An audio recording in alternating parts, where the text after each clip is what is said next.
sahabat kreator era AI dan juga sahabat satu pena dimanapun Anda berada. Senang sekali saya, Amelia, bisa kembali menyapa di program Ngobrol Bareng Kreator. Ini adalah persembahan dari kreator era AI bekerja sama dengan satu pena TV untuk kita sama-sama selangkah lebih dekat mengenal para pencipta, kreator yang dari hasil buah pikirannya muncullah karya-karya yang luar biasa.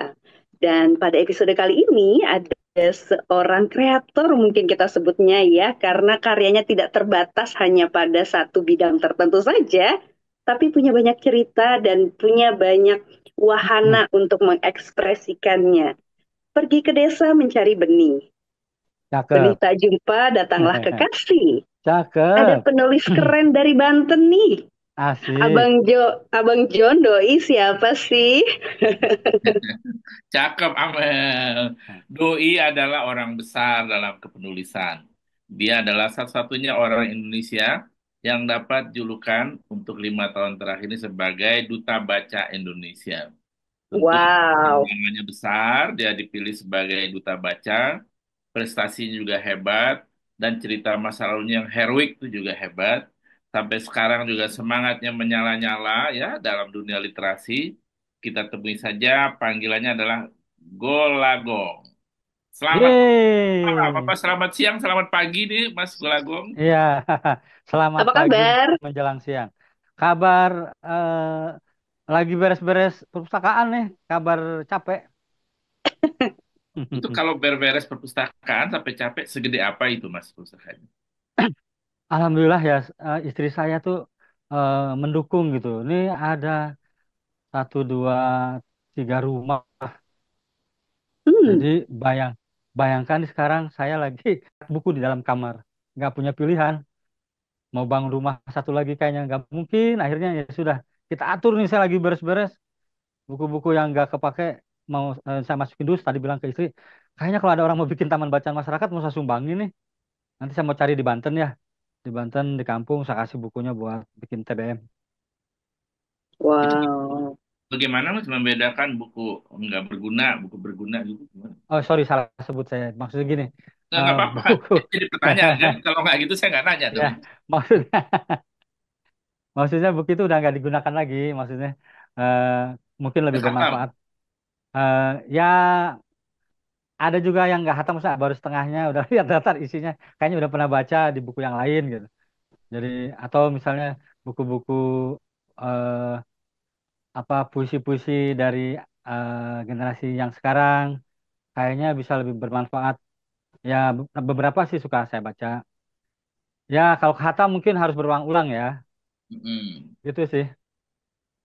Itu sebanyak itu buku, tentu investasinya besar deh Mas. Apa istri nggak mau, Iya. ini beli Jadi buku waktu ini kapan nih, beli naik haji atau apa gitu. jadi memang nggak tahu ya. Eh Waktu saya diamputasi tangan kan memang Bapak menyuruh saya baca. Kata Bapak, dengan baca kamu tidak akan minder, kamu akan lupa tangan kamu satu. Jadi saya ingin eh, ya melakukan hal itu. Ada ya memang beli ya. Karena tadi aja saya baru tawar menawar apa Ilagaligo ya. Ilagaligo, ya. Oh Ilagaligo. Yang dari Ternyata ada daun tuh lontar. sampai empat jilid. Lagi tawar menawar nih. Waduh, kata saya tahun depan aja deh. Ternyata harganya rada lumayan. Sedangkan jatah per bulan itu 200.000. Sekarang saya sama istri itu 200.000 per bulan buat beli buku. Jadi memang Hmm. eh, istri saya bilang, waktu saya melamar ke istri saya kan mas kawinnya perpustakaan. Duh, Uh. Eh, keren amat Mas. Romantis ya. Romantis Amel. banget. Amel udah nikah belum sih? Rahasia rahasia. Jadi So salah sweet satu tapi mas ya. kawin salah satu mas kawin saya perpustakaan. Nah, istri saya juga punya buku, dia bawa dari Hmm. rumah, digabungin gitu. Jadi dia senang hal itu. Nah, dia anggap itu adalah perhiasan. Jadi saya nggak suka beli Hmm. emas, dikasih duit, mendingan traveling. Jadi Hmm. uang tuh difungsikan. Makanya saya nggak punya tabungan. Uang Hmm. difungsikan. Ya sekarang uang fungsi anak harus sekolah tinggi gitu ya. Nah, ya, kayak gitu. Ya nanti cari lagi. Minta aja sama Hmm, Allah, ya Allah kasih aku rezeki. Karena uangnya tidak ditimbun.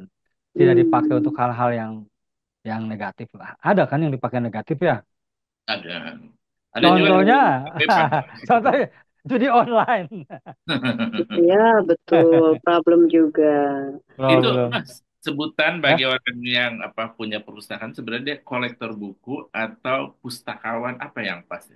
hmm, dulu saya ingin jadi kolektor. Hmm. Karena buku-buku saya kan dibeli dari tahun 70-an. Hmm. Nah, suatu hari tahun 19 tahun 2000-an, eh, saya rumah saya kan 200 meter kebeli tanah di belakang 1000 meter. Yang sekarang jadi awal rumah dunia. Saya kerja di RCTI, pulang kerja, buku tua saya yang lebih tua dari ayahnya lagi ditarik-tarik, tarik-tarik, ditarik-tarik. Saya nungguin, ah, ah, robek-robek nih, robek bener, robek. Terus di sisi lain si anak lagi apa tuh ngulek kayak bikin sambal hardcover Mhm, buku saya mhm, mhm. dipakai ngulek, pakai ngulek Ih, tahu iya, ngulek iya. ya dia lagi bikin ketoprak, lagi bikin karedok anak kecil. Oh, Emang dengan ulekan beneran Enggak, dia ambil apa ya, ambil batu lah batu, apa? cowetnya itu buku hardcover saya. ya ampun. Oh, ya saya marah, marah, nangis anaknya, terus saya dipanggil sama istri saya. Kamu mau jadi kolektor apa mau jadi bahasanya apa istri saya itu ya, mau bermanfaat. Nah, kamu mau Hmm. jadi kolektor apa mau jadi bermanfaat? Itu buku tua kata saya. Dibawa mati kata istri saya. Mikir saya. Satu malam tuh saya mikir. Akhirnya saya bismillah. Ya udah deh keluarin aja semua buku saya. Pak, keluarin buku. Memang ada yang hilang. Jadi saya udah nggak tahu tuh buku tua di mana dan sebagainya. Udahlah sekarang manfaatin aja. Dikeluarin tuh Hmm, maksudnya diapain, Mas? Kenapa? Dikeluarin Nah, tuh maksudnya diapain? kan tadinya di gudang saya di atas di lantai 2 kan saya punya perpustakaannya awalnya di hmm. di rumah yang 200 meter. Hmm. Saya punya halaman belakang 1000 meter yang Tuh. saya dan istri saya itu pengen bikin learning center yang kemudian kena rumah dunia kan. Ya, Hmm. Hmm. katakanlah saya waktu itu tuh mimpinya pengen bikin gelanggang remaja seperti Ali Sadikin bikin. Hmm. Adanya kan di Bandung. Ada di Jakarta sama di Bandung. Planet Senen, Bulungan, oke oke Taman Ismail Marzuki. Nah, saya kan pengen bikin Taman Ismail Marzuki kecil dengan buku-buku koleksi yang buat anak-anak, juga bukan yang koleksi tuanya gitu. Nah, akhirnya ya udah saya keluarin semua bukunya. Udahlah, bener kata kata kamu ke istri saya. Udah, ini nggak akan dibawa mati. Udah kita manfaatin. Udah keluarin semua. Habis. Hmm. Ya udah sekarang nih jadilah rumah dunia. Hmm. Aduh, nikmat nikmat banget tuh minum, Boleh, Ah, boleh ditiru. Makanya saya bilang ya, siapin kopi atau. di rumah Boleh. harus ke rumah belakang. Terus terus. Nah, Ini ini ada ini Menarik, kok. menarik. menarik nih. Ntar saya mau nanya satu lagi nih kaitannya dengan itu. Ya. Hebat banget ya. Apa ingin menyamai prestasi Gubernur DKI di Banten seorang diri. Kalau gubernur kan duitnya dari negara ya. Ah, nah, Bikin orang bacaan. Dan ini jadi Tulagong gitu loh ya. Bikin. jadi Tapi dapat tanah 1.000 meter luar biasa tuh. ini cerita. Kemarin saya kan makan sama Denny JA. Denny JA itu kan seumur mas saya. Saya ngeliatin wajah dia. Saya beberapa baca referensi bagaimana dia seorang pemimpi ya. Saya merhatiin dia ya. Merhatiin dia tuh main- sama sama gue ya pemimpi. Tapi skala saya kecil karena saya pulang ke kampung. Denny kan nggak pulang ke kampungnya ya. Dia bikin di Jakarta dengan skala yang lebih besar. Jadi eh, waktu saya melihat Ali Sadikin konsepnya, nongkrong di Bulungan waktu SMA ya sama di Planet Senen, itu melihat anak-anak muda berbakat gitu ya. Saya kan atlet waktu itu ya, atlet yang di luar sistem, tidak dihasilkan dari sistem. Karena korup di Banten itu korupnya luar biasa dari sejak dulu ya. Di Nah, mana-mana jadi itu. saya duduk gitu ya, duduk merhatiin anak-anak taekwondo, teater di Banten nih, anak-anak Banten masa depan siapa yang ngurus ya? Mikir gitu. Tuh kalau nggak salah kelas 1 SMA deh. Makanya saya langsung berdoa sama Allah. Ya Allah, gimana caranya aku cari duit ya? Udah, sukseskan aja deh aku jadi penulis. Kalau aku sukses jadi penulis, akan aku buat gelanggang remaja. Ngomongnya waktu itu gitu. Akan aku buat gelanggang remaja di mana anak-anak muda Banten di masa depan tidak susah seperti saya kalau belajar jurnalistik, sastra dan film. Itu sih dan dikasih sukses sama Allah berkat bantuan semua lah ya. Berkat bantuan semua. Ya udah saya itu cari istri ada kali 1000 kali ditolak. Saya ditolak artis ditolak semua pada nggak mau kan. Akhirnya Tias nih Putri Solo yang mau nih. Itu dulu kalau saya Wah. masih bujangan ngelamar Amel aja ya. Nah istri saya yang yang di Solo itu saya tanya kalau saya punya duit boleh nggak saya bikin gelanggang remaja? Wih boleh. Wah suka dia. Mas kawinnya juga perpustakaan. Satu mas kawinnya 3. Satu mukena alat sholat kata istri saya itu biasa. Kedua emas juga biasa. 4 mas kawinnya. Ketiga perpustakaan dia seneng. Satu lagi dong keliling dunia. Keliling dunia Uh. dicicil tapi Mel dicicil. Ah, oke. Sampai Dicicil. sekarang Baru masih ada cicilannya. 11 negara Mel. Oh, 11.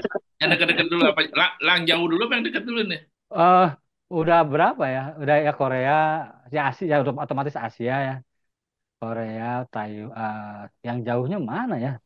Eropa belum. Ya Hmm. sesuai kemampuan lah. Jadi 1.000 wanita yang menolak tadi adalah sekarang orang-orang yang merugi dong ya. Iya. Kalau Iya. disebutin lagi kaget yang nolak saya. Artis ternama. Coba dong. Wah. Nolak. Ya mana mau lah dia. Itu dalam imajiner. Iya. Iya. Tapi itu kan Mas Golagong yang sekarang ya, artinya yang sudah menjadi penulis besar begitu kan, yang punya Ah, mimpi besar dan sampai sekarang masih merajut mimpinya. Saya penasaran sih seorang Golagong atau nama aslinya Mas Hendriana Hendra, Haris ya, di masa Hendra, kecil. Hendrayana.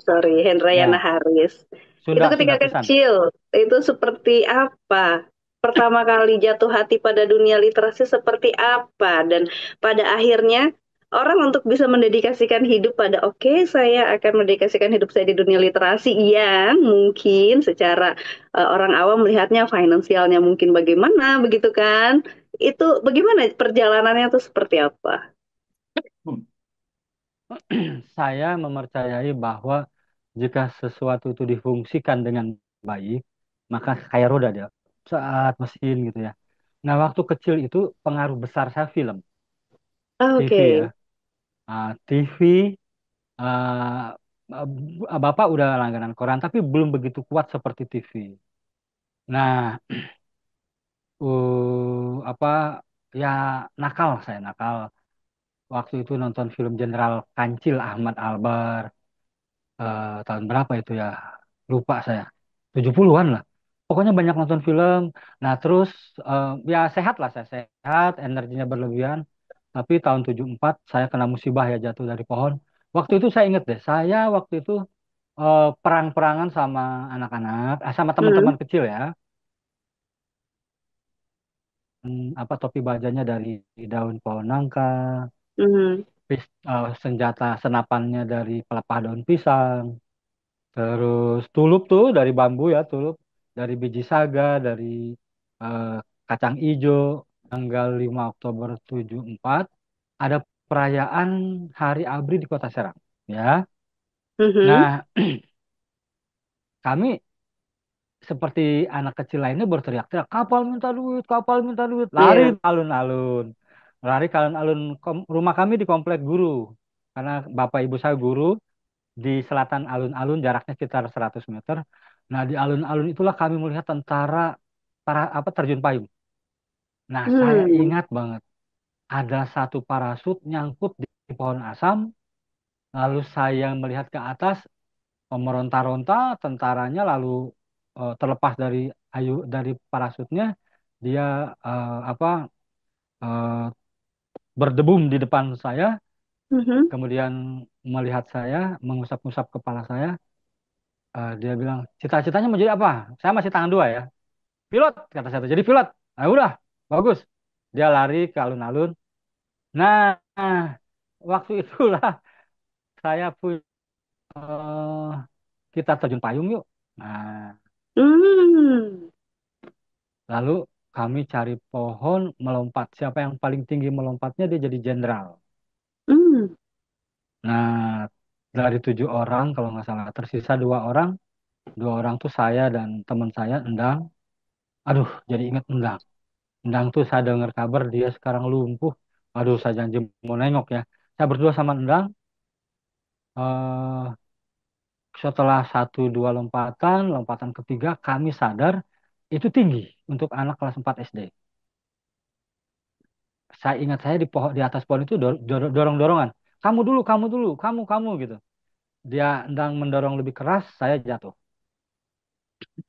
Nah, jatuh biasa aja. Tapi begitu bangun, tangan kiri saya langsung lunglai Hmm. sebatas sikut. Rupanya lepas tuh. Itu sore deh asar. Kami rumah sakit sudah tidak ada dokter, disuntik kebal ya, disuntik kebal supaya nggak sakit. Dibawa ke dukun karena tradisi tahun 74 di Banten itu dukun.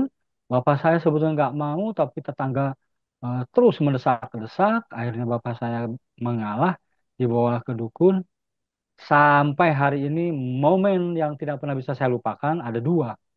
Satu ketika kaki dukun itu masuk ke ketiak saya, lalu kedua tangannya menarik tangan kiri saya dan bunyi krak dan saya menjerit luar biasa. Masih ingat tuh teriakan saya. Lalu dia ambil dahan pohon, dibebatlah tangan saya. Itu yang pertama yang nggak pernah saya lupa. Kedua, ketika bapak saya dimarah-marahin oleh dokter di Sibiset atau Cipto Mangunkusumo sekarang Hmm. sebagai guru tidak paham tentang apa dunia kesehatan. Kenapa anak bapak dibawa ke dukun? Seperti tidak berpendidikan saya, tidak berpendidikan gitu. Saya di Brangkar mau masuk ruang operasi di sebelah saya bapak dimarahi oleh dokter Ketut kalau nggak salah, dokter Bali. Ingat tuh, bapak saya nunduk aja. Tuh jam 1 malam kalau nggak salah di Sibiset masuk operasi jam 7 keluar. Nah jam 7 keluar, 7 pagi, terus ya 3 bulan di rumah sakit. Seminggu sebelum pulang diajari saya main kelereng, kata bapak di kompleks sekarang lagi musim kelereng. Nah di sela-sela itu selama di Jakarta saya dibawa ke Sarinah. Sarinah tuh Sarinah itu mall pertama tuh kalau nggak salah. Ya, Saya naik lift, naik eskalator. Monas belum dibuka untuk umum. Saya dibawa ke Pasar Bukulawa, kalau nggak salah di lapangan Ikada. Tahun itu ya. Senin kayaknya belum ada deh. Saya beli buku pertama nakal nih 2 buku ini katanya. Tom Sawyer sama si Dua Anak Jakarta. Memang benar ketika saya baca mewakili saya banget ya. gue banget Nah, ya. gue banget. Nah, Mel, John, buku itu yang pertama kali saya baca. Pulang, saya udah bisa main kelereng. Pulang, datang ke komplek, komplek guru ya. Jalan itu masih tanah, belum diaspal. Tahun 74 ya, di Kota Serang. Nah, itu momen. Kalau saya waktu itu nolak, misalnya gini, turun dari mobil sewaan, nama saya Heri kan, dipanggil. Her, main kelereng yuk. Teman-teman kecil saya tuh nggak ngerti bahwa saya baru dioperasi. Bahwa tangan Hmm. saya sudah buntung. Saya sih menduga, kan karena kami komplek guru, menduga orang tuanya itu membekali mereka. Heri pulang sekarang. Awas ya, jangan diledek dan sebagainya. Anggap aja biasa. Saya sih curiganya begitu. Karena begitu saya pulang tuh datang di rumah itu guru-guru udah kumpul di gang itu anak-anak lagi main kelereng dan manggil, Her, main kelereng. Dan saya nggak ngomong, saya kan tangannya satu, mana bisa. Karena udah dilatih sama bapak di Cipto. Nah, ya udah, saya dibekali satu kantung kelereng, main kelereng. Nah, ini ada satu peristiwa lagi. Kata emak, saya manggilnya emak, kamu tahu nggak katanya, sepulang kamu dari Jakarta itu guru-guru nunggu kamu di rumah. Tapi ketika kamu nggak datang lagi main kelereng, guru-guru pengen lihat kamu main kelereng tan satu. Nah, terus tahu nggak yang kamu omong? Apa? Kata emak. Emak cerita, kamu waktu itu ditanya, Heri, bagaimana apa sekarang dengan tangan satu? Kata kamu dijawab biasa aja Bu. Dijawabnya begitu. Saya ngedengerin, maksud sih Pak? Iya. Oh, ya gitu. Jadi, Oh. nah setelah saya dewasa, Agak jahat itu sebenarnya. setelah saya dewasa, saya menulis itu menjadi dalam novel, dalam quote lah bikin quote. Eh, saya hanya kehilangan daging beberapa kilo saja. Itu aja. Mm-mm. Jadi Wow. disitulah ada satu peristiwa, saya ingat banget ya. eh Bapak bilang ke saya, kamu sekarang tangannya satu harus punya prestasi. Hidupmu akan keras, pasti akan ada yang ngeledek. Lalu saya dilatih tuh, bangun pagi setelah sholat subuh harus berolahraga.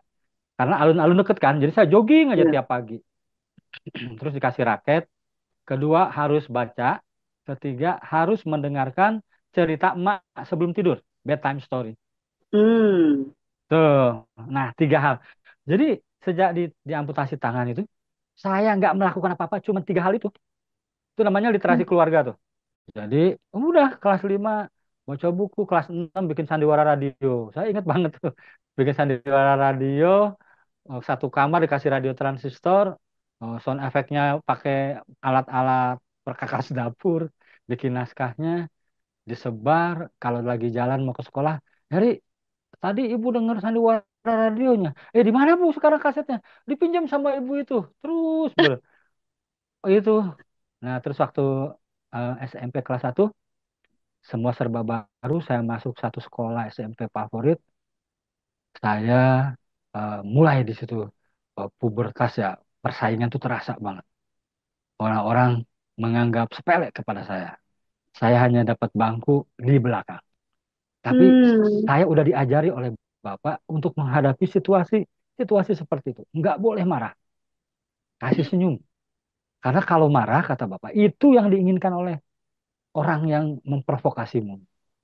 Oh gitu ya. Jadi keuntungan ada dua poin penting dalam dalam apa berinteraksi ini.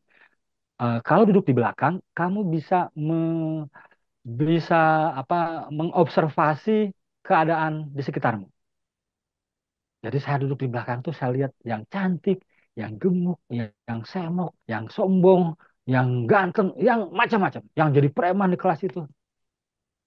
Saya duduk aja ngeliat ini. Hmm. Nah, mulailah di situ kompetisi dimulai. Ketika guru bilang, siapa yang mau pulang duluan? Semua ngacung harus jawab satu pertanyaan. Saya di belakang nungguin pertanyaan apa nih? Pertanyaan itu, siapa Sekjen PBB asal Burma? Nah, Tuh. you win. Nggak ada yang bisa jawab. Saya diam secara ragu-ragu ngacung. Ayo, kamu siapa? Apa? Tahu kamu? Tahu Pak. Siapa? Nyuwin. Saya pulang duluan. Jalan. Waduh. Besoknya, yang preman dan sebagainya datang ke belakang, duduk, diusir yang sebelah saya. Saya duduk sama Heri. Heri, kalau ada yang menghina kamu, bilang ke saya, dia preman. Wah. Eh, Jagoannya tapi dia. syarat, tapi syaratnya kalau ada pertanyaan, kasih kunci jawabannya. Kasih Eh, contekan. kasih santai. Nah, itu pengalaman pertama setelah lepas dari SD. Itu berkesan Hmm. banget. Iya, iya, Yang iya. Tapi menarik ini, Mas, itu gimana? Hah? waktu bikin sandiwara radio itu Ya. belajar dari mana? Nah, saya mempercayai jika kamu baca buku ya tiap hari rutin, itu kepala akan meledak. Jadi Hmm. kalau kamu memulai membaca satu buku, itu isi kepalamu akan bertualang tuh. Nanti Hmm. akan mencari lagi buku yang lain. Apalagi di rumah saya itu bapak nggak punya apa-apa, nggak punya furnitur, tapi dia berlangganan Kompas sama Suara Karya. Karena guru harus berlangganan Suara Karya. Oh, pegawai negeri ya. Lalu Hmm. ya Intisari, lalu Femina, majalah Hai, majalah Gadis, majalah Bobo, apalagi ya. Pokoknya buku-buku dari perpustakaan. Bapak kan guru ya. Jadi dia bawa dari perpustakaan. Nih baca nih. Ini di sekolahnya gimana Pak? Nggak pernah dibaca kan di sekolah. Hmm. Udah, saya bacain buku-buku. Nah, di depan kompleks saya ada eh, perpustakaan daerah. Hmm. Jadi waktu SD itu ya saya jadi tumbuh mengambang antara fakta dan fiksi. Saya ada di tengah tuh. Karena kalau saya ngomong, eh, kamu habis dari mana? Saya habis dari Amerika. Waduh. Ngayal loh, ya gitu kan. Habis dari mana? Tapi itu hal itu saya buktikan setelah dewasa. Kalau saya habis dari Jogja, wah mana mungkin? Itu kiai-kiai aja pergi ke Arab pagi, pulang sore kata saya tuh. Saya juga gitu kan zaman dulu tuh mitosnya kiai pergi subuh ke Arab sholat Jumat pulang sore. Saya juga sama tuh. ke Jogja berangkat pagi pulang sore. Pakai apa? Permadani terbang kata saya. Karena saya diceritain kisah 1001 malam. Nah, jadi Hmm, nggak ada yang ngajarin dari stimulus nonton sama baca buku. Kayak gitu. iya. Kultur literasinya kuat betul ya, Mas Golagong ini sejak kecil ya. Dan itu Mungkin karena ternyata punya peranan besar pada apa? ayah ibu Upaya ya. memperkuat mental itu loh, Iya, ya. ayah ibu. Itu Jadi yang ada dikagumi. motif. Hmm. Jadi mungkin kan bapak ibu saya juga sebetulnya orang susah dulu ya. Kecuali bapak Hmm, lah. Kalau bapak tuh dari kelompok Ningrat Sunda, ibu saya anak petani. Nah, hmm. zaman itu mereka sekolah di Jakarta. Ibu Tapi saya kalau cerita, bentar, saya nggak ya yakin itu orang tuanya orang susah. Mungkin tidak berkecukupan kali, tapi masih senang kan ya. kalau ibu saya, iya ya, ibu saya petani. Dia Kan punya belum tentu susah. punya tanah besar ya, tanah Hmm. tanah luas. Bapak saya petani, apa? Kakek dari ibu petani, kalau kakek dari bapak pegawai negeri, amtenar. Jadi berkecukupan. Hmm. Kalau dari ibu ya petani lah, zaman perang gimana sih? Hmm. Gitu. Ibu saya orang Caringin, keturunan di Banten, ada satu wilayah Caringin itu dikenal dengan ada Ki Asnawi ya, di situ terkenal dengan kisah heroik Kiai. Nah, kalau bapak saya di kelompok Amten, di kelompok apa ya, Sunda Menak lah di Purwakarta. Jadi literasinya di bapak sebetulnya sudah terbangun. Nah, kalau emak itu eh, latar belakangnya pesantren, tapi kemudian masuk ke wilayah modernitas ya, cara berpikir baru gitu. Jadi keluar dari areal pesantrennya. Itu Mas Galgo nggak dipaksa oleh orang tua masuk pesantren. Saya pernah masuk beberapa pesantren. Ini, Oh. ini mohon maaf ya. Jadi suatu hari saya lagi melukis, dilarang gitu. Lalu berdebat, kata saya dapat anugerah dari Allah nih bakat melukis. Tapi kok dilarang ya? Akhirnya saya memilih eh, ya moderat aja lah Hmm. untuk masuk ke surga di dunia saya nikmati apa yang Allah berikan. Terus keluar dari Hmm. pesantren. Iya, Itu buku yang membuat Mas Golagong berubah itu, ya, bikin karakter dan lain-lain itu, apakah dua judul buku tadi atau ada buku lain yang lebih ya itu gitu pintu paket itu masuk apa? ya. Ya pintu masuk ya karena tiap hari eh, apa saya dimanjakan tadi ya, dimanjakan. Setelah itu kan baca Pujangga Lama ya, Amir Hamzah dan kawan-kawan, baca Mara Rusli. Terus sampai mencari-cari waktu SMA ke Bandung belanja buku ke Gramedia. Di sini kan nggak ada ya, ke Matraman. Jadi kata Bapak, kamu harus jadi gelas kosong, membuka diri. Kalau perlu kamu jadi orang bodoh, karena orang bodoh itu akan diberitahu oleh orang-orang pintar. Nah, jadi saya diberi konsep bertanya, yang kemudian Bapak saya ngasih buku jurnalistik tadi, jurnalistik dasar. Dia ke Bandung, pulang-pulang, nih bukunya nih. Kan saya waktu itu lihat langgaran Kompas kan, baca, Pak gimana ya cara bikin koran ini ya. Bapak kan kalau ke Bandung beliin dong buku, karena di sana nggak ada toko buku. Maka saya bacalah buku-buku itu. Jadi akhirnya membuka diri. Baca Jules Verne ya tentang Around the World in 80 Days. Terus apa yang ke bawah laut itu? Saya lupa Jules Verne, Kalma, Winnetou, Iwan Simatupang. Nah, di Kompas itu ada Cerebung, cerita bersambung, bahasa Ahmad Tohari, Margate, Edi Suhendro, Arswendo, Remi Silado. Banyak tuh. Sementara nggak ada toko buku. Jadi saya menikmati tuh koran Kompas. Kadang-kala kalau pagi-pagi belum datang tuh saya ke jalan untuk nyegat tukang korannya. Lama amat sih gitu saya nyegat ke jalan. Saya bawa ke sekolah. Jadi eh, saya proses membaca saya selesai setelah saya kuliah di Fakultas Sastra Universitas Pajajaran. Jadi udah keinginannya ingin nulis tuh. Nah, jadi saya mengkonfirmasi. Jadi setelah membaca, saya mengkonfirmasi ke lapangan. Kan membaca itu bahasa Hmm. jadi desk research ya, atau apa riset pustaka. Nah, saya Hmm. coba konfirmasi ke lapangan, riset lapangan. Sampai saya ninggalin kuliah tuh.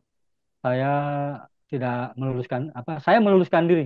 Tidak saya ambil S1-nya. Saya udahlah, kayaknya udah lebih tertarik bekerja gitu. Jadi saya langsung konfirmasi ke lapangan apa yang ada di buku gitu. Hmm. Jadi saya rasa nggak tahu buku apa yang terpenulis, tapi buku itu buat saya menjadi sebuah apa, gagasan-gagasan baru. Makanya saya paling suka dengan orang yang punya gagasan baru. Saya nggak Hmm. suka dengan ilmu yang stagnan gitu ya. Menjadi satu pakem berkembang gitu, berkembang. Ya saya kenapa saya bikin Rumah Dunia itu salah satu katakanlah penemuan saya. Walaupun itu sudah dimulai Ali Sadikin, tapi di Banten saya merumuskan bagaimana. Saya ingat bapak saya, kalau kamu ingin membuat seperti Ali Sadikin, belajar ketiga orang. Siapa Pak? Ki Hajar Dewantoro, eh, Rabindranath Tagore di Lumbini, dan Dr. Andes Saifuddin di Kayu Tanam Padang. Jadi saya Hmm. datang ke Jogja, datang ke Padang, datang ke Lumbini di India. Wah. Saya coba serap gitu loh. Apa sih sebetulnya pendidikan ini? Gitu. Emang datang secara fisik gitu ke. Ya, secara fisik saya datang ke tempat-tempat itu secara Hmm. fisik. Ya tentu apa, incognito ya, tentu tidak tidak waktu itu saya kan bukan siapa-siapa ya. Jadi ya udah ngobrol, menyerap, bertanya gitu, baca-baca bukunya. Jadi oh Hmm. ya memang benar. Jadi apa yang kata Ali bin Abi Thalib itu, ajarkan anak-anakmu sesuai dengan zamannya. Gak bisa kita menentang, menarik masa lalu ke masa depan itu nggak bisa. Jadi masa lalu itu ya sudah, paling jadi cermin aja. Nah, Hmm. beruntungnya yang punya masa lalu itu beruntungnya menjadi kuat itu aja. Hmm. Ya, menarik. Mendengar cerita Mas Golagung itu ini ya, kesan yang muncul di saya seorang yang sangat haus dengan bacaan dan bukan hanya bacaan tapi juga dicari di dunia nyata relevansinya begitu ya. Ya, Saya ya, penasaran pada dalam perjalanan itu nama Golagung muncul di era yang mana itu? ya. Dulu saya belum begitu peduli dengan nama pena. Tapi Hmm. ketika mau jadi penulis novel, bahwa saya akan berurusan dengan ribuan nama, Mhm. maka eh, saya cerita dulu ininya ya, apa kronologisnya. Saya pulang dari Jepang kalau nggak salah. Saya ditanya Arswendo, ini nama Heri Hendrayana Haris ini tidak marketable. Hmm. Waduh, kata saya nih. Jadi cari nama pena. Ya pulang saya ke rumah, lalu saya bilang sama bapak sama emak, kata bapak emak, wah nggak pakai nama yang kami beri ya. Kami tuh bangga kalau ada nama kamu di media massa katanya. Aduh gimana ya Pak? Tapi kamu diterima di Gramedia? Iya Pak, diterima. Alhamdulillah gol gitu ya. Jadi targetnya masuk gol. Boleh. Terus kata emak, kalau bisa karyamu harus seperti bunyi gong, menggema. Dan Oh. kalau sukses, jangan sombong, semua karena Allah Subhanahu wa taala. Nah, kata saya, ya sekarang semua cariin nama pena deh. Saya minta ke adik kakak. Nah, sarapan kami kumpul. eh, Rapat keluarga nih, cari ya nama rapat ya. keluarga, rapat keluarga. Karena ridho Allah, ridho orang tua. Saya bilang, saya nggak mau kalau ma bapak nggak ridho, barangkali saya nggak akan jadi penulis. Karena saya suka baca Chekhov, Anton Chekhov, adik saya bilang, namanya Chebing Chekhov. Chebing Chekhov. Oke. Susah ngelafalinnya. Nah, terus karena saya suka bertaman, suka ke tanaman hias, kembang sepatu katanya nama Hmm, penanya dari adik kembar. Terus kakak saya bercanda, Siki nangka, karena saya hobi hobi nangka. makanan ke. Hmm. Tapi sekarang istri saya nggak hobi, jadi saya nggak boleh makan nangka. Ya udah. Kenapa sih? Karena bau nanti kamar mandinya. Akhirnya, nah namanya Siki nangka, Cebing Cekov, kembang sepatu. Nah, terus kamu apa? Kata kakak. Nama dari saya sih Golagong. Apa itu Golagong? Kata kakak. Kata bapak, target saya berhasil gol. Kata emak, Tadiagong menggema, lalu Allah. Golagong adalah kesuksesan itu berasal dari Allah Subhanahu wa Ta'ala. Dan kita tidak boleh sombong. Aduh, emak meluk saya, emak Ridho. Wah, pergi ke Jakarta. Saya berikan ke Arsindo. Ini nama pena saya, Golagong. Wow. Alhamdulillah. Jadi pelajaran berharganya buat Genji, Buat sahabat satu kreator. pena. Jadi Ya. sahabat satu pena harus ditekankan kalau kita sudah jadi orang tua, harus ditekankan jangan melakukan sesuatu tanpa ridho orang tua. Saya Hmm. tekankan ke anak-anak saya. Jadi anak-anak saya alhamdulillah kalau mau melakukan sesuatu, Pak aku boleh nggak Pak ke Cina? Boleh, boleh. Pak aku boleh nggak ke Abu Dhabi biasa? Boleh. Pak aku boleh film? Boleh. Pak aku ke Korea? Boleh, boleh.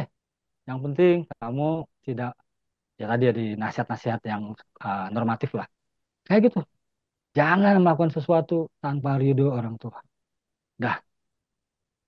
Jadi nama itu tetap aja berasal dari orang tua akhirnya. Nah, Bangganya kuncinya itu. sama ya. Kenapa coba bisa begitu? Karena di rumah saya itu iklim dialog dikembangkan di meja makan. Hmm.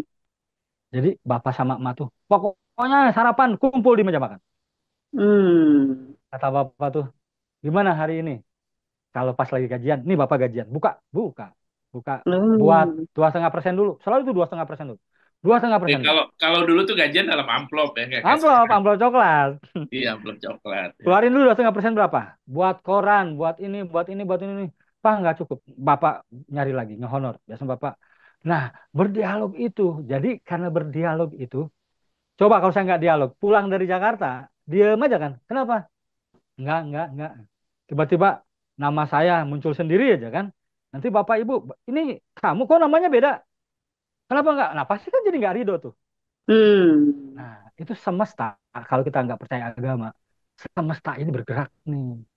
Ya. Ada penghuninya. Mereka tuh salah satu yang membaca isi hati orang tua, membaca isi hati email dan sebagainya.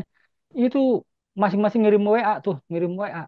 Hmm. WA hari ini Golagong ketemu email, dia begini.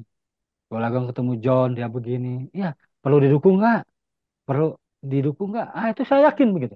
Semesta mendukung konsep. Banyak cerita soal Golagong, tapi kita mau menampilkan salah satu cuplikan berita mengenai seorang Golagong. Golagong Indonesia sedang darurat buku, tapi bukan karena minat baca rendah. Ini apa ya, situasi yang mungkin jadi. Terima kasih Mas Bayu. Situasi yang menjadi sorotan kita-kita juga nih ya. Minat baca Ya, rendah, tapi bukan karena apa tadi? Lupa aku. Minat baca. Iya, buku menurun bukan karena Lain. minat baca rendah. Oke. Gimana betul ini sekali. penjelasannya Mas Golagong? Oke, saya diamanahi jadi duta baca itu tahun 2021. Mm-mm. Sebelumnya, dari tahun 2010 sampai 2015, saya jadi ketua umum Forum Taman Bacaan Masyarakat se-Indonesia. Mm. Itu produk dari Kemdikbud. Mm. Kalau ini kalau yang ini Duta Baca produk Perpusnas. Mm. Sebelumnya dari tahun 90 saya tuh udah traveling sorry dari tahun 82 itu saya udah traveling kemana-mana tuh se Indonesia terus. Jadi yang saya sebut mengkonfirmasi itu ya. Nah, saya suka bilang begini sama pejabat-pejabat yang lagi pidato, misalnya lagi seminar, lalu membuka membuka kegiatan seremonial, dia bilang begini, Indonesia nomor 2 budaya bacanya. Wah, senang. Lalu Hmm. dari bawah, saya sodorkan fakta. Pertama, saya mau cerita soal fakta dulu. Ternyata problemnya itu ada tiga. Mudah-mudahan tambahin kalau Amel sama John ada. Pertama, Kepala Dinas Perpustakaan merasa dibuang. Hmm. Sehingga itu tidak memotivasi pustakawannya untuk membuat kegiatan-kegiatan yang inovatif. Bagaimana itu bisa saya mengeluarkan pernyataan seperti itu? Saya temukan banyak faktanya. Kalau misalnya saya datang ke satu kota, misalnya, maaf saya baru 2 minggu di sini, maaf baru 2 bulan, maaf nggak ngerti, dan sebagainya. Kalau itu sebelum saya jadi duta baca itu, maaf saya nggak tahu apa-apa. nggak ada kegiatan-kegiatan yang inovatif. Nah, itu ya yang pertama. Yang kedua, akses ke perpustakaan itu sulit. Di Jawa itu foya-foya. Makanya kalau ada pejabat yang bilang budaya baca rendah, terutama di Timur, saya bilang, Pak, sakit hati tuh orang Timur dikatakan budaya bacanya rendah. Bapak urusin dong mereka, bukannya budaya baca rendah. Mereka nggak punya bukunya, nggak punya perpustakaannya. Nggak ada yang mau dibaca. Ini apa yang mau dibaca? Ada, tapi ya terbatas. Perpustakaannya terbatas. Nah, di era Pak Sarip Bando, Pak Muhammad Sarip Bando tahun 2007 kalau nggak salah, mulailah revitalisasi perpustakaan. Hmm. Perpustakaan di seluruh Indonesia, hebatnya Pak Sarip Bando nih ya, merevitalisasi tidak lagi perpustakaan itu hanya referensi. Semua orang boleh berkegiatan. Makanya disebutnya perpustakaan berbasis inklusi sosial. Transformasi perpustakaan berbasis inklusi sosial. Jadi harus dibedain tuh Kemdikbud yang masih difungsional di dasar dengan perpustakaan yang sudah expert harus ke atas ditarik, sudah membuat produk. Jadi buku-buku yang dibaca itu yang kemudian saya bikin tagline berdaya dengan buku. Kalau dia baca buku, ya udah harus bisa membuat resensi bukunya. Hmm. Kalau dia baca buku How to Make a Brownies, dia harus bisa bikin browniesnya. Kalau dia baca tentang bagaimana budidaya lele, dia harus bisa bikin apa budidaya lele itu peternakan lelenya. Nah, maka Perpustakaan Nasional dengan apa masif membantu kalau nggak salah itu udah hampir 500-an perpustakaan diberi dana alokasi khusus 10 miliar. Dan Hmm. perpustakaan sekarang tuh Bang John, Mbak Mel, itu udah desain arsitekturnya tuh udah sangat trendy. Orang boleh ada kafe, ada diskusi, baca puisi, nonton film. Luar biasa sekarang perpustakaan. Nah, di timur sekarang sedang pelan-pelan. Jadi yang ketiga, tadi kan dinas kepala dinas perpustakaannya merasa dibuang. Ya. Sekarang melihat gedung-gedungnya yang trendy, mereka banyak yang mengajukan ingin pindah ke sana. Hmm. Mudah-mudahan sih tidak di harga satu jabatan kan biasanya suka kepala dinas harganya sekian ya Bang John ya. Nah, dulu tuh orang eh, pada nggak mau ke sana, sekarang rebutan. Oh, karena gedungnya Jadi, bagus ya. iya. Kedua, apalagi sekarang duta bacanya saya tengokin satu-satu tuh. Bikin kegiatan nasional di kabupaten. Bayangin kan kalau orang daerah itu kedatangan yang katakanlah pejabat dari nasional itu salah satu prestasi ya. Nah Hmm. ini duta baca nggak diundang datang sendiri Hmm. pro bono Mm-mm. karena itu amanat kan datang saya lagi misalnya saya diundang oleh kampus anu jadi simbiosis saja kalau diundang oleh perpustakaan saya datang ke kampus gratis. Oke. Kalau diundang perpustakaan apa kampus gratis ke perpustakaan Perpustakaan. apa Oke, dibayar memaksimalkan ya. kampus ya jadi gonta ganti. Nah, yang ketiga ketersediaan buku Bang John. Oke. Jadi tiga hal itu Mbak Email yang sebetulnya terjadi. Nah, sekarang sedang diperbaiki. Waktu saya masuk jadi duta baca, realitas yang ada satu buku dibaca 90 orang. Hmm. Itu di Jawa.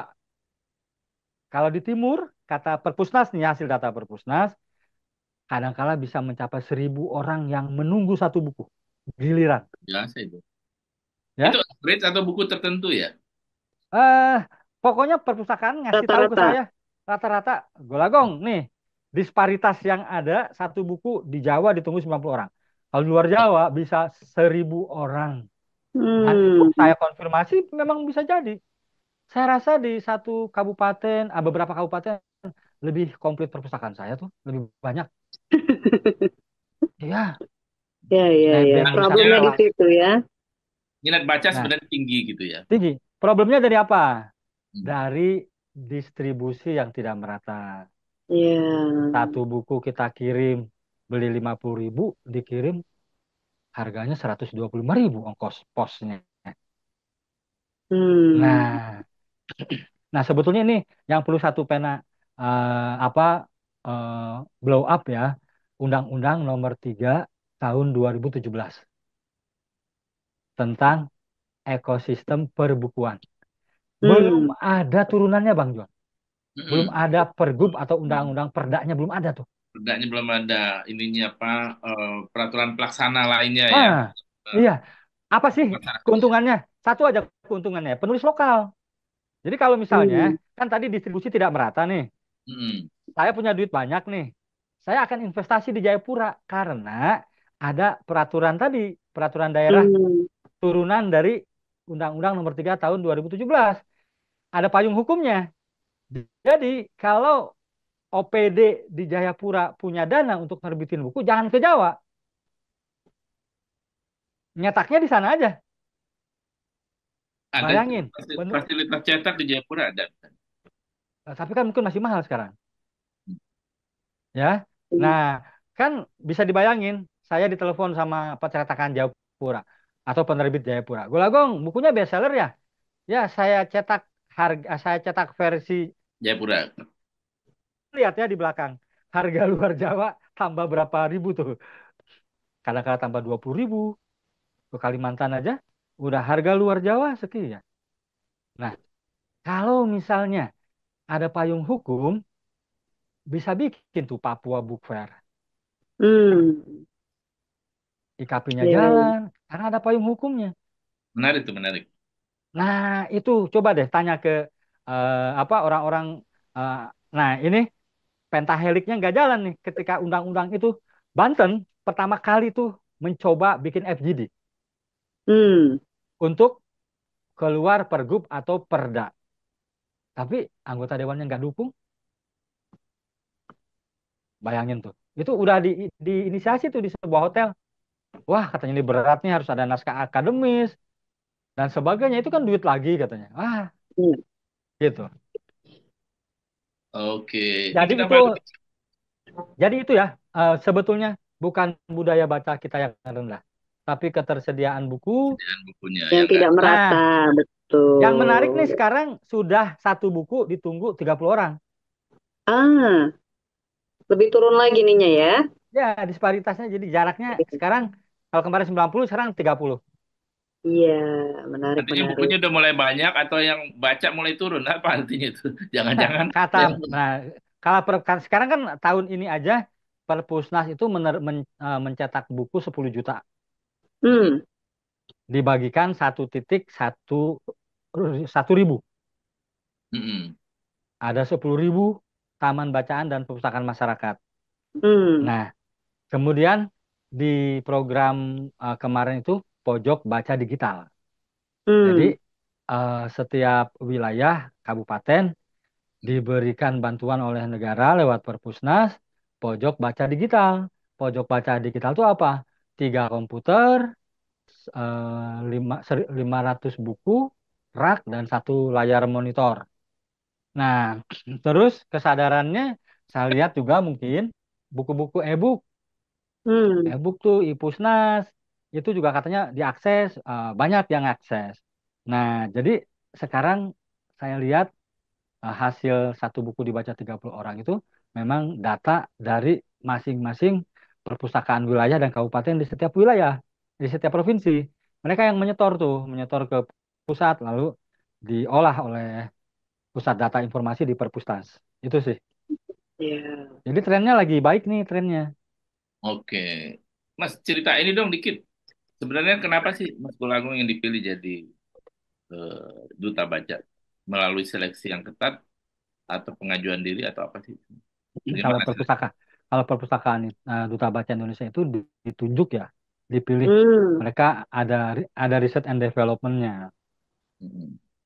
Nah, setahu saya waktu itu yang terpilih itu ada 10 orang, kebanyakannya artis. Oke. Hmm. Terpilihlah, ini jujur nih saya ceritain ya, terpilihlah siapa Mayudi? Oh, Mayudi Mayudi. yang Ya, kuliah, Ayunda. Hmm. yang kuliah. Mau di Ayunda. Jadi waktu Nah, itu eh, terakhir itu terpilih Dian Sastro, oh, oke. Hmm. tapi Dian Sastro tidak ambil karena khawatir tidak bisa memenuhi apa Apa? target karena harus ke desa-desa. Jadi gini, yang saya ingat, kata negara, berarti era Jokowi ya, ditanya, bisa nggak ya duta baca itu, kan image bahwa duta baca itu sukses gara-gara membaca, bisa nggak sih masyarakat Indonesia juga sukses seperti Anda, gitu. Mm-mm. Jadi setelah Dian Sastro tidak menerima, kalau Mayudi itu lagi kuliah, Dian Sastro berat gitu ya, dengan kondisi dia yang masih syuting film, kayaknya mungkin syuting Gadis Kretek kali ya, Hmm. atau yang lain lah saya nggak tahu. Saya ditelepon, katanya bisa nggak Golagong mensukseskan juga masyarakat. Waduh, Renal Kasali levelnya kayak gitu kan. Renal Hmm. Kasali, Hairul Tanjung, JA level-levelnya gitu. Enggak katanya. Sekarang kompetensi Mas Gong kita perbanyak, kita lahirkan penulis-penulis. Saya pikir tadinya prank ya. Hmm. Saya nggak percaya, saya cuekin gitu. Tapi ditelepon terus, kemudian eh, saya disuruh cukur rambut, suruh pakai jas, dimintain tagline-nya. Wah, ini bener nih. Akhirnya saya kasih tagline berdaya dengan buku tadi. Nah, jadi begitu sih prosesnya. Saya harus ke daerah-daerah, tidak hanya kan kalau pertama Tantowi, Andi Noya, Najwa Shihab itu mereka bertiga masih berjuang agar label Duta Baca Indonesia itu dikenal oleh publik Mm-mm. dengan kesibukan mereka ya, dengan kesibukan mereka. Nah, sekarang seorang pengangguran nih Golagong, nganggur, dikasih amanat Duta Baca, ya sudah, dulu ongkos sendiri, sekarang diongkosin, jalan Sabang Merauke. Hmm, the chosen one Sekarang itu, berarti. ah, nggak tahu. Sekarang tuh udah 1000 berapa ya? 1000 titik gitu yang saya datengin itu. Wow, Luar wow. biasa itu. Berapa ya? Artinya Kalau Mas Bagong ini menikmati ya sebagai iya, duta baca. eh, Memang passionnya di gimana nggak situ. menikmati? Mm-mm. Gimana nggak menikmati dulu? Kalau saya lagi traveling itu, misalnya traveling, kadang-kala tidur di taman bacaan. Jadi alhamdulillah. Jadi saya ingat tuh waktu di Medan, di Medan, saya diundang oleh satu kampus, bisa berdua dari honor itu saya bisa datengin istri gitu ya. Pah katanya, anak kita ini udah besar nih. Eh, apa harus dipikirkan nih kalau terus begini. Bilang gini, Mama udah nggak bisa nih ngatur karena anak udah sekolah udah lebih besar, udah lebih banyak kebutuhan. Jadi harus mensubsidi sekolah, terus hobi saya gerasa apa belusukan ke daerah-daerah, terus rumah dunia. Nah, dia bilang begini, andai aja ya ada satu instansi yang bisa mendukung. Nah, jadi saya rasa itu doa istri itu, doa Mm-mm. istri bahwa dia bilang, Mama udah nggak kuat lagi nih ngongkosin Papa, jadi harus 100% honor itu, kan honor itu biasanya dibagi saya traveling, buat keluarga, buat rumah dunia. Nah, Mm-mm. jadi sekarang saya harus nyari sendiri untuk hobi saya ini. Ceritanya itu bersenang-senang. Sekarang pesta pora saya dengan program-program. Ada program Hmm, duta baca, duta. Jadi saya gini ya, saya datang nih diundang oleh Perpusnas ke satu daerah. Diongkosin ya, tuh 3 malam, ya. 3 malam tuh. Nah, itu udah saya sebarin ke daerah-daerah tuh. Nanti diculik, dijemput, Kita cerita teruskan dengan ini Mas Golagong foya-foya. Apa? dengan video Oh, video aja. video. Nah, ayo Bayu.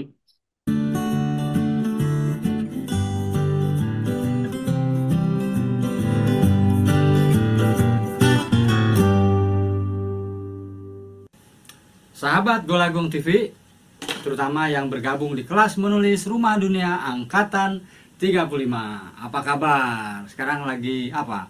Lockdown di rumah, nggak nerima tamu, nggak keluar rumah? Hati-hati ya. Nah, sekarang kita belajarnya secara online ya. Saya akan memberikan materi jurnalistik. Kemarin berita sudah ya, news. Nah, sekarang yang akan saya berikan adalah features. Jadi features bukan future ya, feature. Features itu satu jenis tulisan jurnalistik tulisan khas ya, tulisan khas. Ini pertanyaannya, Mas Golagong. Apa itu Golagong TV? Apa itu pelatihan rumah dunia itu? Dan apa itu pelatihan online tadi? Bisa diceritakan. Di Rumah Dunia, ini bicara Rumah Dunia, komunitas yang saya istri bangun dibantu oleh teman-teman ya. Jadi saya punya kelas menulis Rumah Dunia. Mm-mm. Di situ belajar jurnalistik, sastra, dan film. Sebelum belajar ke film, dia harus, sebelum belajar ke sastra, dia harus lulus dulu jurnalistik. Oh, Karena jurnalistik itu bagi saya satu cara untuk riset ya, untuk bisa mendapatkan banyak ide, ide-ide menulis. Jadi saya tidak suka menulis hanya di dalam kamar. mm-mm. Itu. Nah, setelah masuk lolos jurnalistik, dulu tuh waktu masih normal, belum ada digital, dia harus menulis surat pembaca di koran nasional. Itu Hmm. dulu bisa surat pembaca, lalu saya bawa kemana-mana, bikin peristiwa-peristiwa, bikin berita, terus sampai ke features, lalu esai, lalu masuk ke sastra. Nah, kelas menulis ini terus muncullah penulis novel, esai, dan sebagainya kerja di mana-mana ya, ada yang di nasional, ada yang di lokal. Nah, tahun 2010 mulailah saya membuat satu perusahaan namanya Gong Media Cakrawala untuk menyalurkan ide-ide mereka. Mm-mm. Eh, sebelum jadi duta baca juga tahun 90 saya bikin koran di Bredel karena zaman Pak Harmoko kan nggak boleh ya. Tapi saya bikin koran, bikin tabloid Bredel, bikin lagi di Banten. Di Banten cuman satu doang, ingin mengenalkan jurnalistik kepada anak-anak sekolah dan kampus. Nah, ketika saya bikin Rumah Dunia di halaman belakang rumah, lalu reformasi tahun 98, itu menjadi lebih mudah untuk menerapkan hal itu. Nah, setelah selesai di jurnalistik dan sastra, film nih. Mulailah film itu tahun 2000 berapa ya? 2020 apa ya? Di literasi digital ya. Bikinlah eh, Gong Media Cakrawala bikin film pendek tahun 2008 kalau nggak salah. Bikin film 2026 bikin Gong Media Cakrawala, bikin film-film pendek, melatih anak-anak karena saya sudah komitmen kan setelah lulus di sastra dia harus bikin film. Bikin film pendek dan sebagainya. Nah, lalu saya resign dari RCTI digital, ngeboom lah YouTube. Udah saya bikin YouTube. Saya bilang pindahkan TV sekarang ke Saku Celana. Silakan kamu bikin. Jadilah Golagong TV. Nah, kemudian mereka juga sekarang malah jadi YouTuber, konten kreator. Itu luar biasa tuh. Apa orang-orang yang murid di Golagong TV itu sebulan ada yang 30 juta, ada yang 20 juta. Gurunya susah gurunya. Karena apa? Dia Genji. Karena dia Genji. Saya Bahasanya ajarin dia beda langsung ya. bos. Iya, dia kan sesuai zamannya. Lah gua nggak mungkin bikin prank duta baca, ngeprank Mm. nggak mungkin. Mm-mm. Nah, itu sih sebetulnya Golagong TV. Kemudian saya ubah sekarang ketika krunya udah pada bikin-bikin, jadilah sekarang menjadi pusat dokumentasi apa yang saya lakukan. Siapa tahu kalau ada peneliti-peneliti ingin tahu tentang literasi di Indonesia, akses Golagong TV. Semua ada di sini. Nah, Golagong TV tentang literasi semua ada di sini. Gitu kan itunya apa? Keren Nama tagline-nya. specializing. Nah, tagline-nya. Gitu. Nah, terus apalagi tadi kelas Golagong menulis ya. kreatif. Ya. Nah, jadi kelas menulis itu tadi salah satu praktik baiknya. Saya bikin kelas menulis Rumah Dunia itu dari tahun 2002. Hmm. Jadi ketika orang Banten tahu saya eh, ber, jadi waktu itu saya dengan teman-teman mau bikin jalan Pengarang di Pondok Indah. Lihat harganya itu bisa beli 1.000 meter di kampung.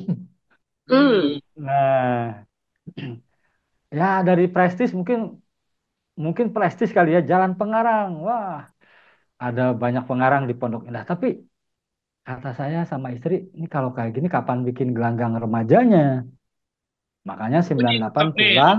si bikin gelang remaja tetap jalan ya. Iya. Nah, jadi pulang tahun 98 bangun rumah, mulailah rumah saya itu di depannya ditulis Rumah Dunia. Jadi orang tahunya Oh. nama nama saya itu Rumah Dunia Hmm. gitu. Nah, itu salah satu sosialisasi. Anak-anak kecil dipanggil.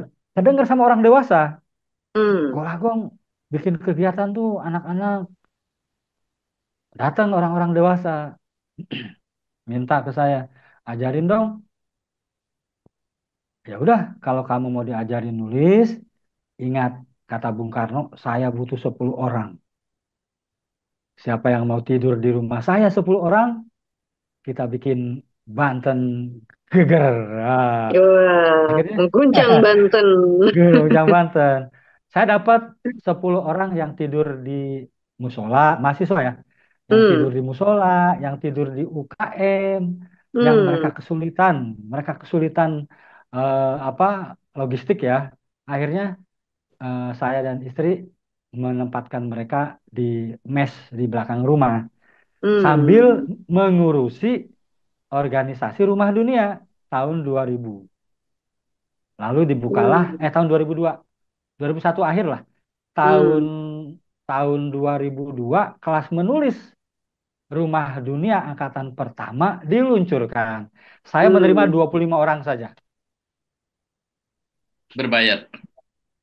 Dan tahu nggak, satu anak SMA tiba-tiba itu membuat kelas menulis Rumah Dunia diperhitungkan karena dia juara UNICEF Young Writers.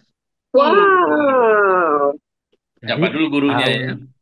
tahun 2024 itu saya udah mau nutup kelas menulis karena nggak ada hasilnya.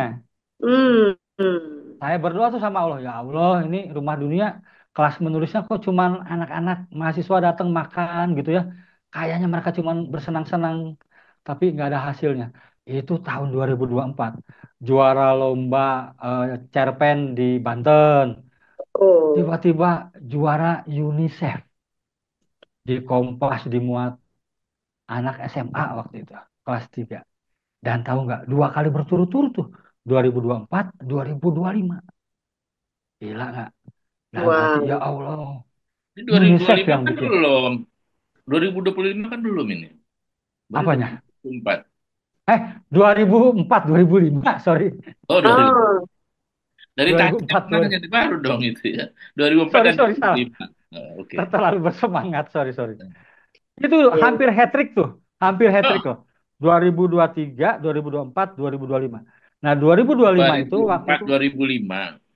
iya 2000, yang 2006, Aceh kena tsunami itu 2005 ya, 2004.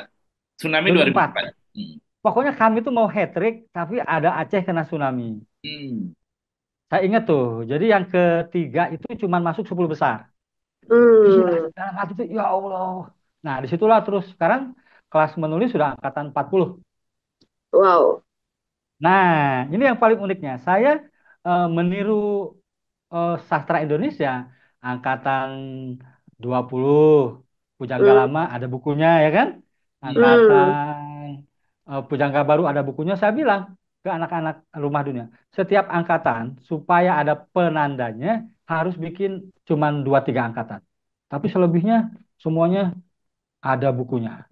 Luar Nah, biasa. jadi itu sebetulnya eh, apa manfaat dari kelas menulis sehingga anak-anak muda Banten mulai paham bagaimana cara menuangkan gagasan. Kayak Wow. gitu. Jadi tagline berdaya dengan membaca itu benar-benar direalisasikan sama Mas Golagong, bukan bukan saat jadi duta baca, bahkan jauh sebelum menjadi seorang duta baca ya. Ya, alhamdulillah berkat doa semua. Iya, iya, Itu sih. iya. Nah, Kalau kemungkinan ngobrol sama pertanyaan Mas Golagong nggak bisa satu episode, Abang John. Iya, ini mesti nambah nih. Next. Nah, tadi yang meluruskan yang Bang John bilang kenapa saya jadi duta baca, barangkali ya barangkali bagian riset development melihat apa yang sudah saya lakukan di jejak Ya, digitalnya lah. rekam Jejak digitalnya, jejaknya. ya rekam jejaknya. Jadi saya alhamdulillah mungkin masuk ke kriteria mereka ketika Dian Sastro tidak mengambil ini.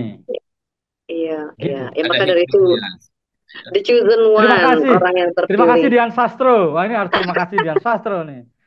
Kalau Dian Sastro ambil nggak akan ada nih. Kita nggak akan ngobrol kayak gini. Itu dengan Oh kata lain, sama sama Golagong, Dian Maudi dong ya. Sastro, Andi Noya, Najwa, Ah, itu udah satu level lah ya semua ya. Iya, amin, amin, iya amin, betul. Paling tidak amin. sudah terbukti di rekam jejaknya begitu ya. Bahkan jauh sebelum Ya, menjadi duta baca, Mas Golagong ya. mendermakan dirinya untuk literasi. Abang John, aku penasaran mau dengar Mas Golagong baca puisi. Wah. Iya. Jadi buku itu Air Mata Kopi. Waktu itu saya ingin menunjukkan ke ini memang aneh juga ya. Jadi banyak orang yang memprovokasi murid-murid saya, jangan belajar ke Golagong. Nanti karyanya Hmm. sampah. Yuk, karyanya sampah nanti. Kan sering kalau sebuah karya bestseller berarti populer.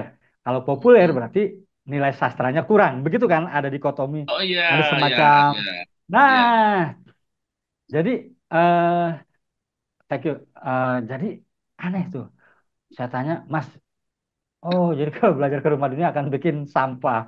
Nah, saya bilang ke mereka, oke, saya akan buktikan ya bahwa saya atau siapapun pembaca buku menulis apa aja bisa, tinggal fokus, riset, kata saya itu, memilih aja. Oke, hari ini saya menulis ini, udah jangan diganggu.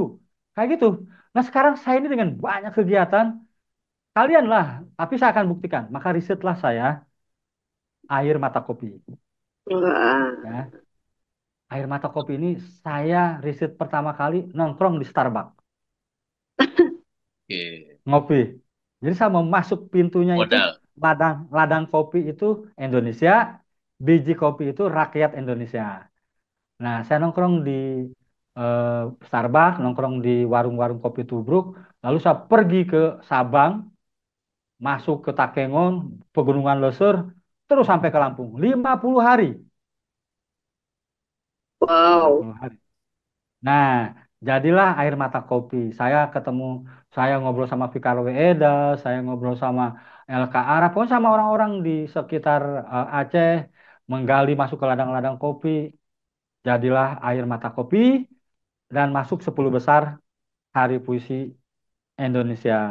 Nah, saya mau baca judulnya Biji Kopi. Biji Kopi ini saya interteks dari puisi Jawawi Imron judulnya Nagasari. Atau kita pura-pura aja deh judulnya. Kita pura-pura ini ada musikalisasinya ya. Kita pura-pura. Kita pura-pura bermimpi kehidupan dimulai saat biji kopi ditanam. Kita pura-pura tak pernah merasa perlu menyiraminya. Kita pura-pura tahu langit mengatur semuanya. Kita pura-pura berdiri di Sabang dan berakhir di Merauke, menghitung nasib. Kita pura-pura memanennya dengan gembira. Kita pura-pura bersahabat dengan empat penjuru mata angin. Kita pura-pura merasakan kopi itu manis sekali. Kita pura-pura mencampurnya dengan gula. Kita pura-pura tidak terkena diabetes. Kita pura-pura jadi tengkulak. Kita pura-pura tak punya kebun kopi. Kita pura-pura miskin. Kita pura-pura. Kita pura-pura. Itu. Jadi Luar biasa. ah, biasa aja, biasa aja email. Tapi yang paling penting ini air mata kopi ini bicara soal korupsi, soal ekonomi liberal, tapi tidak ada di dalam diksi ini saya menyebut korupsi. Jadi harus Ya, dibaca berkali-kali baru paham. Nah, sebetulnya itu sih pemahaman saya tentang puisi itu. Kalau kita mau bicara korupsi, jangan ada diksi korupsi di dalamnya. ya. Gitu. Menarik. Di puisinya Mas Golagong banyak kita pura-pura, tapi kita tidak pura-pura bahwa dalam episode ini kita mendapatkan banyak sekali cerita dari seorang Golagong, hal yang Amin. inspiratif, hal yang kira-kira bisa membangkitkan kembali semangat kita, terutama dalam dunia berkreasi, bukan hanya dalam tulis-menulis, paling tidak itu yang kita pelajari dari seorang Golagong. Mas Golagong, sehat selalu, ditunggu karya-karya terbarunya, ditunggu dedikasi dan sumbangsihnya bagi dunia literasi di Indonesia. Sehat selalu Mas Golagong. Ya, Terima saya kasih untuk Terima Golagong, sehat. kasih Duta. banyak Mas Gulagong. Kita jumpa Ya, pada wawancara nanti lanjutannya karena banyak cerita yang belum disampaikan. iya. Saya Golagong, Duta Baca Indonesia, berdaya dengan buku. Ingat, membaca itu sehat, menulis itu hebat. Kita jumpa lagi di episode Dah. yang lain. Salam sehat, salam literasi, salam satu pena, salam kreator RAI. Sampai jumpa. Dah.